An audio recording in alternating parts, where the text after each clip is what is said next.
ఇక హరీష్ రావుపై వచ్చినటువంటి ఆరోపణల నేపథ్యంలో సిట్ విచారణ అయితే కొనసాగే అవకాశం కనిపిస్తూ ఉంది 11 గంటలకు. ఇదే అంశానికి సంబంధించి తాజా అప్డేట్స్ మా సీనియర్ కరస్పాండెంట్ మహేందర్ అందిస్తారు. మహేందర్. తెలంగాణలో రాష్ట్ర కీలక పరిణామాలు చోటు చేసుకుని చెప్పొచ్చు. మరి ఫోన్ ట్యాపింగ్ కేసు అయితే సిట్ నోటీస్ అయితే ఇచ్చింది. మరి నేడు ఉదయమైన విచారణ కూడా హాజరు కావాలని సిట్ అయితే నోటీస్ లో పేర్కొంది. మరి ఈ కేసులో ఇతర నిందితుల్లో ఇచ్చిన సమాచారం ఆధారంగా హరీష్ రావుకు నోటీసులు పంపించామని చెప్తారు. మరి ఈ మధ్య కాలంలో ఫోన్ ట్యాపింగ్ కేసులో సుప్రీంకోర్టు కీలక వ్యాఖ్యలు చేసింది. అంటే ఈ కేసులో ప్రధాన నిందితులుగా ఉన్న ప్రభాకర్ రావు విచారణపై దర్యాప్తు సంస్థను సుప్రీంకోర్టు ప్రకటించింది. మరి ఇప్పుడు 2 వారాల కస్టడీ అనుమతించిన మరి ఇంకెంతకాలం విచారణ కొనసాగిస్తారని ప్రశ్నించింది. మరి ఈ కేసులో విచారించడానికి ఇంకా ఏమి మిగిలి ఉందని కూడా ప్రశ్నించింది.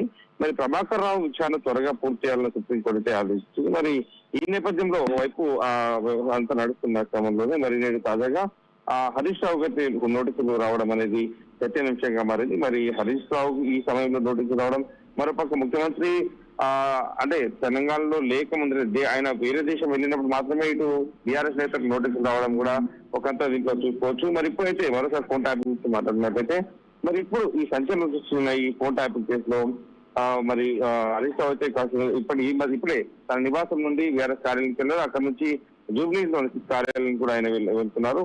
మొదటికైతే ఏ తప్పు చేయలేదు కాబట్టి నేను ఖచ్చితంగా సిట్ ముందు హాజరవుతాను, ఖచ్చితంగా వాళ్ళు ఏ ప్రశ్నలు అడిగినా నేను చెప్తాను, ఫోన్ ట్యాపింగ్ చేయాలని అవసరం నాకు లేదు, దీనిపైన ఇప్పటికీ దీంట్లో ఎలాంటి ఆధారాలు లేవని రాష్ట్ర హైకోర్టు దీంట్లో తీర్పు ఇచ్చి నాకే అనుకూలంగా తీర్పు ఇచ్చింది, సుప్రీంకోర్టు కూడా నాకే అనుకూలంగా తీర్పు ఇచ్చింది, కేసు కొట్టివేశారు. ఇప్పుడు కేవలం ప్రభుత్వాన్ని ప్రశ్నిస్తున్న నేపథ్యంలోనే ఇలాంటి కక్షాదికి తెలియజేస్తున్నారు. ఓవైపు భూ కుంభకోణంలో కావచ్చు, రేవంత్ రెడ్డి అందులోకి ఏదైతే ఇచ్చినటువంటి కాంట్రాక్టుల విషయం ప్రశ్నిస్తున్నందుకు, 6 గ్యారెంటీలు ప్రశ్నిస్తున్నందుకు, మరోపక్క మున్సిపల్ ఎన్నికలు ఉన్న నేపథ్యంలోనే తమకు ప్రచారం చేసుకోనివ్వకుండా విషయపడకుండా ఇలా నోటీసులు పెట్టి అయోమయం సృష్టించాలని, మీడియా దృష్టిని కానీ పబ్లిక్ దృష్టిని కానీ మరించాలని ఈ నోటీసులు ఇస్తూ రాజకీయంగా చెలగట మారుతున్నారని కూడా హరీష్ రావు మాట్లాడడం జరిగింది. మరి ఇప్పుడు కాసేపట్లో తన నివాసం తెలంగాణ భవన్కి హరీష్ రావు బయలుదేరారు. మరి ఈ నేపథ్యంలో ఇంటి వద్ద మీడియాతో కూడా ఆయన మాట్లాడుతున్న సమయంలో అంటే సుప్రీంకోర్టు ఇప్పటి వరకు రేవంత్ రెడ్డి అంటే నేను లేవనెత్తిన కొన్ని ప్రశ్నలు అంటే రేవంత్ రెడ్డి బామ్మర్ది భాగవతం పొద్దున బయట పెడితే సాయంత్రం నోటీసు నాకు ఇచ్చారు, నేను సిద్దిపేటలో ఉంటే రాత్రి మా ఇంటికి వచ్చి మా ఇంట్లో పనిచేసినటువంటి వారికి నోటీసు ఇచ్చి వెళ్లారు, చట్టాన్ని గౌరవిస్తాను, నేను రాత్రి సిద్దిపేట నుంచి సిట్ విచారణకు వచ్చాను, రేవంత్ రెడ్డి తాటాకు చెప్పలకు నేను భయపడను, నిన్న బొగ్గు స్కామ్ బయట పెడితే ఒక మంత్రి ఒక కాంగ్రెస్ నాయకుడు మాట్లాడలేదు, మొత్తం ఈ దండుపల్లె ముఠా వాటాలు పంచుకోవాలని ఎలా తన్నుకుంటున్నారో మొత్తం కూడా బయట పెట్టాను, రాబోయే మున్సిపల్ ఎన్నికల ముందు అవినీతిని భండారం బయట పెడితే నష్టం జరుగుతుందని ఈ ఇలా డైవర్షన్ పాలిటిక్స్ మొదలు పెట్టినట్టుగా కూడా రేవంత్ రెడ్డి ప్లాన్ చేశాడని హరీష్ రావు చెప్పడం జరిగింది. మరి సమైక్య రాష్ట్రంలో ఉద్యమంలో ఎన్నో కేసులు ఎదుర్కొన్నాం, ఎన్నో నిర్బంధాలు కూడా ఎదుర్కొన్నాం, తెలంగాణ ఉద్యమకారులం మేమంతా కూడా కేసీఆర్ తయారు చేసిన సైనికులము, రేవంత్ రెడ్డి పిట్ట బెదిరింపులకు మేము భయపడపోము అని ఆయన మాట్లాడడం జరిగింది అనంత్. మరి 6 గ్యారెంటీలు ఏమయ్యాయి, మహిళలకు మహాలక్ష్మి ఏమైంది, ఇటు అవ్వతాతలకు 4,000 పింఛను ఎప్పుడు ఇస్తావు అని ఘనాఖండిగా అడుగుతున్నాం. మరి హెల్టెక్ పాలసీ కావచ్చు, పవర్ స్కామ్, భూ కుంభకోణాలు కూడా బయట పెట్టాం, ఈ వాటాల విషయం ప్రజలకు అర్థమైందని డైవర్షన్ పాలిటిక్స్ చేస్తున్నాం అన్నట్టుగా కూడా ముఖ్యమంత్రి రేవంత్ రెడ్డిని అయితే టార్గెట్ ఇస్తూ హరీష్ రావు అయితే మాట్లాడడం జరిగింది. మరి కృష్ణా గోదావరి ఏపీకి అప్పనం కట్టబెడుతూ తెలంగాణ ద్రోహం చేస్తుంటే చూస్తూ ఊరుకోక నీ బండారం బయట పెట్టాం, అందుక మాకు ఇలా నోటీసులు ఇచ్చి భయభ్రాంతం చేస్తున్నాం, డైవర్షన్ పాలిటిక్స్ చేస్తున్నాం అన్నట్టుగా కూడా ముఖ్యమంత్రి నిరోధించడం జరిగింది. మరి అసెంబ్లీ లోపల వెలుపల నిన్ను నిరోధించడం, పంచాయతీ ఎన్నికల ముందు కూడా కేటీఆర్ మీద నోటీసులు, మరి ఇప్పుడు మున్సిపల్ ఎన్నికల సమయంలో నాకు నోటీసులు ఇచ్చావు, మున్సిపల్ ఎన్నికలు ఉన్నాయని బతుకమ్మ చీరలు కూడా పంపిణీ చేస్తారంట మున్సిపాలిటీలో, మరి ఇవన్నీ కూడా ఏంటి అని ప్రశ్నిస్తున్నందుకే ఇలా నోటీసులు ఇస్తున్నారు అన్నట్టుగా కూడా హరీష్ రావు అయితే మాట్లాడడం జరిగింది. మరి మున్సిపల్ ఎన్నికల్లో అయినా లాభం పొందాలని కేసులో విచారణ అంటున్నాడు తప్పితే ఆయన దీంట్లో ఈ కేసులో ఎటువంటి అదంతా పురోగతి ఉండదు. 2 ఏళ్ల నుంచి ఇదే డ్రామా ఆడుతున్నాడు. గతంలో నా మీద ఫోన్ ట్యాపింగ్ కేసు పెడితే సుప్రీంకోర్టు చెంప చెల్లు అనిపించింది, ఆ రకంగా తీర్పునిచ్చింది, న్యాయం అంతా కూడా మా వైపు ఉంది కాబట్టి హైకోర్టులో మేము గెలిచాం, 2 ఏళ్లు గడిచింది, ఇదే సీరియల్ ఎన్ని రోజులు నడిపిస్తావు అన్నట్టుగా కూడా ముఖ్యమంత్రి ఆయన జరిగింది. మరి నువ్వు ఎన్ని డైవర్షన్లు చేసినా కూడా బొగ్గు scam, power scam, health scam బయట పెడుతూనే ఉంటాం, ఆంధ్రాకు అమ్ముడుపోయిన దానిపై నిర్దిస్తూనే ఉంటాం, బొగ్గు స్కామ్ పై నేను కేంద్ర మంత్రి కిషన్ రెడ్డి కూడా లేఖ రాస్తున్నా. కాంగ్రెస్ బీజేపీ కుమ్మక్క అయింది, నిజం కాకుండా సిబిఐ విచారణ వేయాలని కూడా డిమాండ్ చేస్తున్నామన్నట్టు ఆయన కిషన్ రెడ్డికి రాసినటువంటి లేఖను కూడా ప్రెస్ మీట్ లో చూపించడం జరిగింది. అలాగే రేవంత్ రెడ్డి తన బామర్తో కలిసి చేస్తున్నటువంటి స్కామ్ ఎలా జరిగిందో విచారణ జరపాలని, 9A బ్లాక్ ఒకటే కాదు అన్ని టెండర్లు కూడా రద్దు చేయాలని, సిబిఐ విచారణ జరిపించాలని, వెంటనే బీజేపీ స్పందించాలని, దొంగలను అరెస్టు చేయాలని, అవినీతి సొమ్మును కక్కించాలని డిమాండ్ చేస్తున్నామన్నట్టుగా కూడా హరీష్ రావు ప్రెస్ మీట్ లో చెప్పడం జరిగింది. ఇక సింగరేణి డబ్బుతో రేవంత్ రెడ్డి ఫుట్బాల్ ఆడుతున్నాడు, షోకుల కోసం సింగరేణి డబ్బులు ఖర్చు చేస్తే ఎందుకు కిషన్ రెడ్డి మాట్లాడినట్టుగా కూడా ఇటు కిషన్ రెడ్డి బీజేపీ కాంగ్రెస్ కుమ్మక్క అయినట్టుగా కూడా ఇక్కడ అనుమానాలు ఉన్నట్టుగా కూడా తను చెప్పడం జరిగింది. సో ఇది అంతా కూడా రాజకీయ డ్రామా అని, మేము ఎక్కడ కూడా భయపడము, ఎన్నిసార్లు పిలిచినా కూడా సిటు ముందు హాజరవుతాం, ఎక్కడికైనా వెళ్తాం. రేవంత్ రెడ్డి ఈ కేసులో నన్ను ఎంత ఇన్వాల్వ్ చేసినా సుప్రీంకోర్టు హైకోర్టు అయితే కొట్టివేసింది, తెలంగాణ ప్రజల పక్షాన నేను ప్రశ్నిస్తామన్నట్టుగా కూడా ముఖ్యమంత్రి ఆయన చెప్పడం జరిగింది. మరి నీ అవినీతి కుంభకోణాలు బయట పెడతామన్నట్టుగా కూడా ఆయన ముఖ్యమంత్రి రేవంత్ రెడ్డిని సూటిగా అనడం అయితే జరిగింది. మరి ఈ సీరియల్ నడపాలని, డైవర్షన్ చేయాలని ప్లాన్ తో చేస్తున్నారు.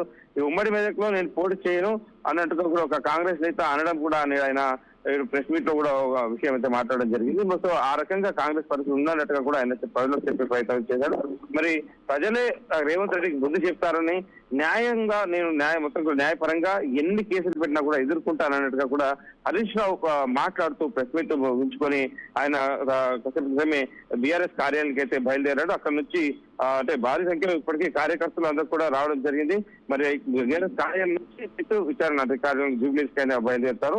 ఆ సిట్టు అయితే హరీష్ రావు వస్తున్న నేపథ్యంలో వారి కట్టుదిట్టమైనటువంటి బందోబస్తులు ఏర్పాటు చేసి దాదాపు 300 మందికి పైగా పోలీసులు కూడా ఈ జూబ్లీస్ అయితే హరీష్ రావు విచారణ ఎదుర్కొన్నారో ఆ ప్రాంతం అంతా కూడా భారీగా కూడా బందోబస్తు ఏర్పాటు చేశారు. మరి జూబ్లీస్ పోలీస్ స్టేషన్ ముందు ప్రత్యేక భద్రత కూడా ఏర్పాటు చేశారని, భారీగా బీఆర్ఎస్ శ్రేణులు హరీష్ రావు అభిమానులు కూడా వచ్చే అవకాశం ఉన్న నేపథ్యంలో ఇలాంటి అవాంఛనీయ ఘటనలు తలెత్తకుండా పోలీసులు అయితే భద్రత కూడా ఏర్పాటు చేశారు. మరి ఫోన్ ట్యాపింగ్ కేసులో సిట్ విచారణకు మరి కాసేపట్లో హరీష్ రావు అయితే హాజరు కానున్నారు.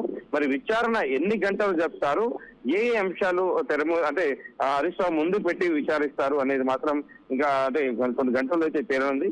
మరి తర్వాత విచారణ తర్వాత హరీష్ రావు ఏం మాట్లాడబోతున్నాడు, మరి దీంట్లో ఆయనకు ఎలాంటి అనుభవం ఎదురైంది, మరి విచారణ ఎలా కొనసాగింది అనే దానిపైన అయితే హరీష్ రావు బయటకు వచ్చే అవకాశం ఉంది. దాదాపు అంటే ఇదంతా కక్షాదింపు చర్య కాబట్టి ఖచ్చితంగా సాయంత్రం వరకు కూడా దీన్ని విచారించే అవకాశం ఉంటుంది. ఇబ్బంది పెట్టి గురి చేస్తారన్నట్టుగా కూడా కాంగ్రెస్ బీఆర్ఎస్ శ్రేణులు కూడా డిస్కస్ చేస్తున్నటువంటి పరిస్థితి కనిపిస్తుంది. కాబట్టి బీఆర్ఎస్ శ్రేణులంతా కూడా బీఆర్ఎస్ కార్యాలయానికి చేరుకున్నారు. ఇటు కేవలం ఒక సిద్దిపేట నియోజకవర్గం నుంచే కాదు, రాష్ట్ర నలుమూల నుంచి కూడా బీఆర్ఎస్ శ్రేణులు అంతా కూడా జిల్లా అధ్యక్షులు, మాజీ జిల్లా అధ్యక్షులు, మాజీ కార్పొరేషన్ చైర్మన్లు అంతా కూడా బీఆర్ఎస్ కార్యాలయానికి అయితే రావడం జరిగింది. ఇక మొత్తం బీఆర్ఎస్ కార్యాలయం చుట్టూ కూడా బందోబస్తు అయితే ఏర్పాటు చేశారు. అంటే ఇటు సిట్ విచారణకు ఎదుర్కొన్న నేపథ్యంలో కేవలం హరీష్ రావు ఇంకా కొందరు మాత్రం అక్కడికి వెళ్ళేలాగా, మిగతా అందరూ కూడా బీఆర్ఎస్ కార్యాలయంలో ఉండేలాగా, అంటే ఇటు సిటీలో కూడా ఏరియాలో ట్రాఫిక్ జామ్ ఎవరంతా కలగకుండా కూడా అన్ని ఏర్పాట్లు చేస్తున్నారు పోలీసులు. మరికొన్ని గంటల్లో అంటే మరికొన్ని సేపట్లో ఆయన సిట్టు విచారణకు అయితే హాజరవుతున్నారు. మహేందర్, గతంలో హైకోర్టుని, సుప్రీంకోర్టుని ఆశ్రయించినటువంటి హరీష్ రావు దీనికి సంబంధించి ఫోన్ ట్యాపింగ్ సంబంధించి సో కోర్టు కూడా కొట్టివేసింది, సుప్రీంకోర్టు కూడా కొట్టివేసింది. మరి సడన్గా సిట్ని నియమించడం కాంగ్రెస్ గవర్నమెంట్, దీన్ని ఎలా చూడొచ్చు అంటారు?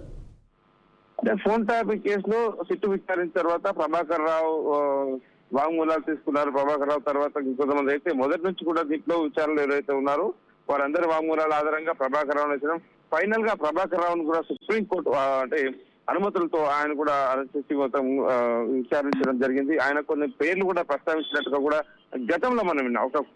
ఒక పెన్ డ్రైవ్ కూడా చాలా కీలకంగా లభించిందని, ఆ పెన్ డ్రైవ్ లో చాలా ఈ కాల్ రికార్డులు ఇంకా అంటే వారన్నీ కూడా సాక్ష్యాలు నిర్ణయం చేసినప్పటికీ ల్యాప్టాప్లు కానీ సిస్టమ్ డెస్క్టాప్ కానీ పగలగొట్టిన ఒక పెన్ డ్రైవ్ మాత్రం కీలకంగా మారిందని మొన్న ప్రభాకర్ రావు విచారించిన క్రమంలో అయితే బయటపడింది. మరి ఆ పెన్ డ్రైవ్ లో ఏముంది, మరి ఇప్పటికీ కంప్లైంట్ ఇచ్చినటువంటి చక్రధర్ గౌడ్ కంప్లైంట్ ఆధారంగానే విచారణ కొనసాగుతున్నారు. మరి ఆ మొత్తంగా ఫోన్ ట్యాపింగ్ వ్యవహారం అంతా కూడా బీఆర్ఎస్ ఎమ్మెల్సీలు, ఎమ్మెల్యేలు దాదాపు వీళ్ళందరూ ఉన్నారు. మరి హరీష్ రావుకు సంబంధించి ఒక చక్రధర్ గౌడ్ అనేటువంటి వ్యక్తి మాత్రమే తన మీద కంప్లైంట్ ఇవ్వడం, అది ఎఫ్ఐఆర్ కావడం 2024లో.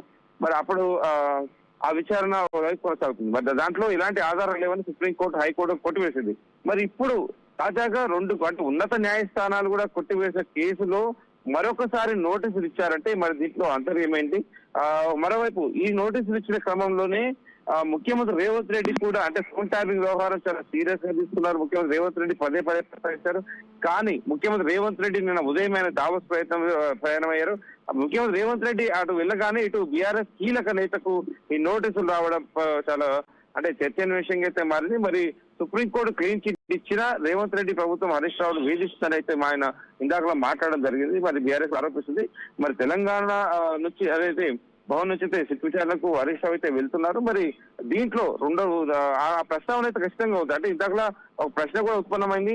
2 కోట్లు కూడా కొట్టివేసినప్పటికీ, ఉన్నత న్యాయస్థానాలు కూడా కొట్టివేసినప్పటికీ దీంట్లో మరి విచారణ ఎలా ఎదుర్కోబోతున్నారు, మీరు వెళ్తున్నారా అని ప్రశ్నించినప్పటికీ మా అడ్వకేట్లు అంటే వాళ్ళ న్యాయ నిపుణులు అందరూ కూడా బీఆర్ఎస్ భవన్ లో అయితే ప్రజెంట్ అయితే చర్చిస్తున్నారు. అక్కడ నుంచి అంటే ఈ కోర్టులో కొట్టేసిన కేసును మరి ఒకసారి విచారణ చేయవచ్చా, మరి అలాంటి ఏమైనా ఉన్నాయా, వీటన్నిటిపైన కూడా అంటే అడ్వకేట్లను కూడా తీసుకెళ్లే అవకాశం అయితే కనిపిస్తుంది. మరి ఆ నేపథ్యంలో విచారణ ఎదుర్కొనే అవకాశం ఉంటుందా, లేక గతంలో కొట్టివేసిన కేసులు ఉన్నాయి కాబట్టి వాటిని ఏమైనా విచారణ సిట్ ముందు ఆయన పెట్టి విచారణకు అంటే హాజరు కాకుండా ఉండే అవకాశం ఏమైనా ఉందా, ఇది కూడా కాసేపు తెలియనుంది అన్నది. Thank you Mahender.